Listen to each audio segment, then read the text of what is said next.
All right, for today's demo, we're going to be looking at the use of pH paper, pH meter, and the universal indicator to look into acids and bases. The pH meter that we have, I can show you the machine, but for some reason it's not connecting properly to our computer. But the idea for this is that it's measuring the concentration of H plus, and it's showing the value from the range of 1 through 14. 1 being the most concentrated H plus, meaning more acidic. And then the higher the value, the closer to this 14, there's less H plus in that particular sample. So this would be a pH meter. And again, currently we're not using that. We're going to use pH paper and universal indicator for us to look into acids and bases. First, let's start with pH paper. We have two different kinds that we're using. There's a third one called universal pH paper. It's kind of yellow in color.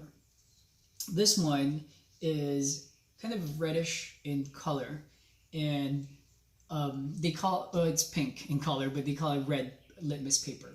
And I'm just going to cut it in half because we don't really need, or we're going to do two different setups for this. We place them here in our little setup, and then I also have it's called the blue litmus paper. It looks purple really, but they call it blue litmus paper. So let me set it down. Okay, I'm gonna move the camera so you can be closer to this.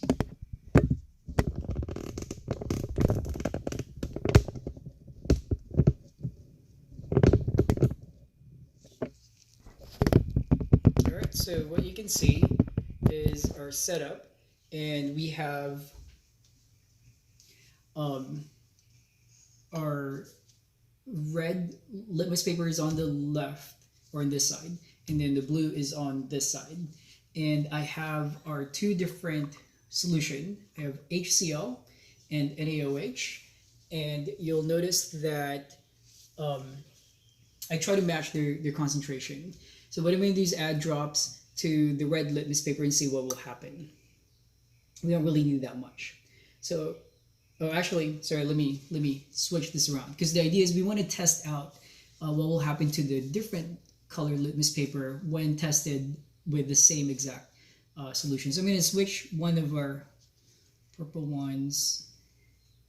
So let's try to match the order here. All right, so sorry, rearrange a little bit. This one and this are blue litmus paper. The second, or the middle row, we have red litmus paper. So I'm going to test the HCl on their blue. And as soon as it touches it, it changes color to kind of reddish color. Well, it's pinkish in color, but they call it red. And then I'm testing the red litmus paper. It stays red. It just looks wet. Now, let's do the same for NaOH, sodium hydroxide.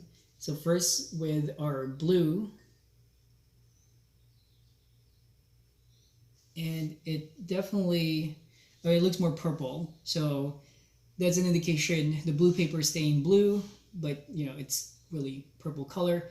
And then the red paper, as soon as it touches sodium hydroxide, touches it, it turns blue as well. So the litmus paper is a way to kind of gauge whether or not you're testing something, a solution that is acidic or basic.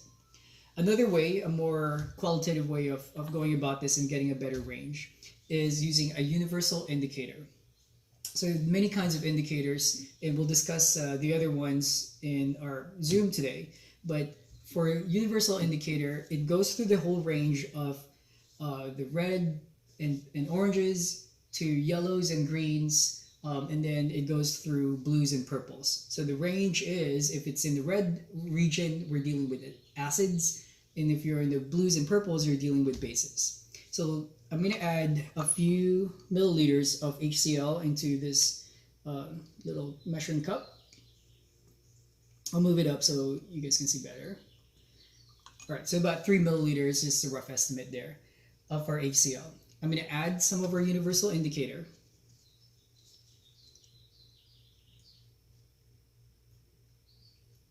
About 4 drops of that.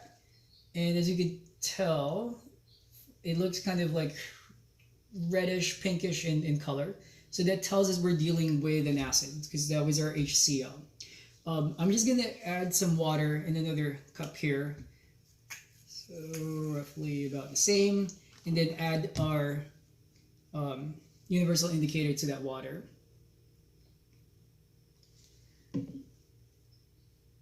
It's kind of dissipating, but every time, and let me see if I can add a bit more. You could see that it's kind of a greenish yellow green in color. So this is our control. Neutrals are going to be neutral pH will be in the green. If it's pure water, it'll be 7. It'll be green. But since this water we're dealing with probably has some sort of salt in it, the pH is not exactly at 7. Now what I'm going to do is I'm going to add some base to both of them. Or actually, let's add base to our acid, and let's see what will happen. Mix this up a bit. So I'm going to add some sodium hydroxide. So currently, it's still a bit pink. That was about 1 milliliter. Now I'm getting a bit of color change there. So every time I add a drop, there's like some blue and purple that's kind of showing up. 2 milliliters. And now let's see if I add 3 milliliters, what will happen?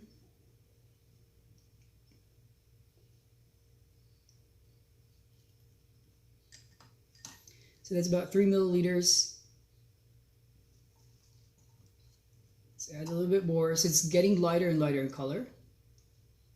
Or away from red, I should say.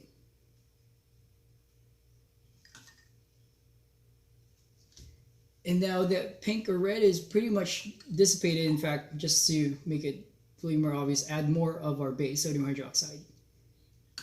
As you could see the difference between our neutral versus our base, we have now indication that the base, we have greater amount of our base than our acid in the solution over on this side.